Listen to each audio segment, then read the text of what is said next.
జీవితాన్ని మన జీవితాలలో కోరుకుంటున్న క్రమ పద్ధతిని హల్లెలూయా మనం నేర్చుకొని దేవుని సన్నిధిలో ఇంకా నిందారహితులుగా ఉండడానికి, దేవునితో మనం ఇంకా సాహసం చేయడానికి, దేవుని కృపను ఇంకా మనం పొందుకోవడానికి ఎంతగానో తోడ్పడుతుంది. దేవునికి మహిమ కలుగును గాక. హల్లెలూయా. లూకా సువార్త 1వ అధ్యాయము 8వ వచనం చూద్దాం ఒకసారి. లూకా సువార్త 1వ అధ్యాయము 8వ వచనం. జకరియా తన తరగతి క్రమము చొప్పున, దేవుడికి స్తోత్రం, తన వచ్చే పీరియడ్ హల్లెలూయా, దేవుడికి తన సమయం వచ్చినప్పుడు క్రమము చొప్పున దేవుని ఎదుట యాజక ధర్మము జరిగించుచుండగా, దేవుడికి స్తోత్రం, ఆయన క్రమం తప్పలేడట. పరిస్థితి బాగాలేదు, పిల్లలు లేరు, ప్రవక్త అందరూ, ఈయనకే పిల్లలు లేరు, మనకేం పిల్లలు పుడతారు, అవమానించేటోళ్ళు ఉంటారు. అరే ఈయనేం ప్లేస్ అవ్వలేడు, మనకేం ప్లేస్ చేస్తాడు, అవమానించేటోళ్ళు ఉంటారు. అన్నిట్లో అవమానాలు, నిందలు, బాధలు పొందుతూ క్రమ పద్ధతిని పాటించిందట. ఎవ్వరేమనుకున్నా తన వచ్చిన టైంకి వెళ్ళిపోయి యాజక ధర్మం చేస్తుందంట. మనము చిన్న సమస్యకి, చిన్న వేదనకి, చిన్న బాధకి, బలహీనలపై దేవుడు ప్రార్థన వినట్లేదు, దేవుడు నా ప్రార్థన అంగీకరించట్లేదు, దేవుడితో నేను సావాసం చేయను, ప్రార్థించను, నేను వాక్యం చదవను అని ఎంతగానో వెనక్కి అడుగు వేసే ఆ టైములు ఎన్నో వచ్చినా కూడా అవిశ్వాసంతో కాకుండా విశ్వాసంతో ముందుకు వెళ్ళేటప్పుడు దేవుడు ఆ క్రమాన్ని చూస్తాడంట. ఏమీ లేదా, దేవుని దగ్గర కూర్చోడు, దేవుడి పాదాల దగ్గర కూర్చో, ఏ పరిస్థితి బాగలేదా, ఆయన సమస్తము చక్కబెట్టే దేవుడు. ఎంత దారుణంగా ఉంది ఇక్కడ జకరియా పరిస్థితి కదా. ఎలిజబెత్ జకరియలకు వివాహమైనప్పటి నుంచి వాళ్ళు వేచి ఉన్నారంట, కుమారుని కొరకు, కుమార్తెల కొరకు, హల్లెలూయా, బిడ్డల కొరకు వేచి ఉన్నారంట.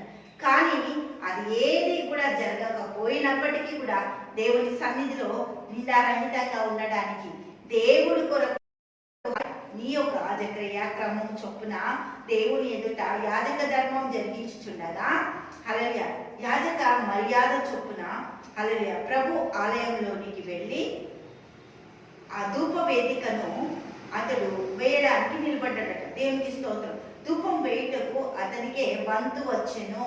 వంతు అనొచ్చు ఏమని, అరే నా పరిస్థితి బాగాలేదు, నేను ఎట్లొస్తాను, పిల్లలే లేదు, అందరూ అనలేదంట.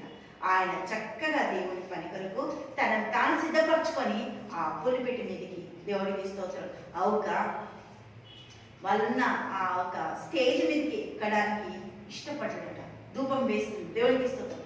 ఆ ధూపము వేసేటప్పుడు ప్రార్థన ధూపము దేవుని సన్నిధిలోకి చేరిపోయిందట. దేవుడికి స్తోత్రం. హల్లెలూయా.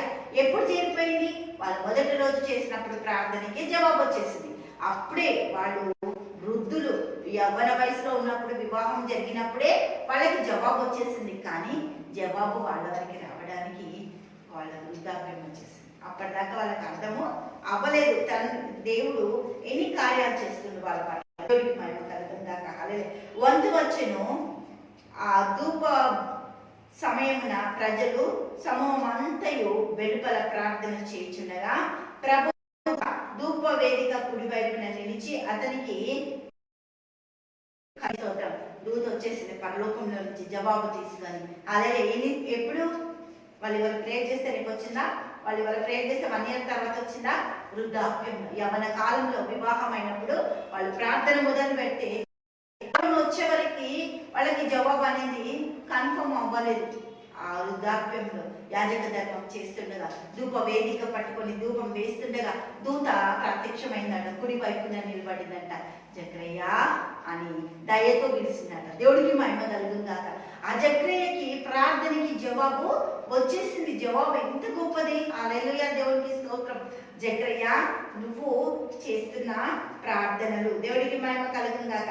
జకరియా అతన్ని చూచి, దేవునికి స్తోత్రం, ప్రభు దూత ధూపవేదిక కుడివైపున నిలిచి అతన్ని కనబడగా జకరియా అతన్ని చూచి తొందరపడి భయపడిన వాడు ఆయన. దేవుడికి స్తోత్రం. భయపడడానికి కారణం ఏంటి?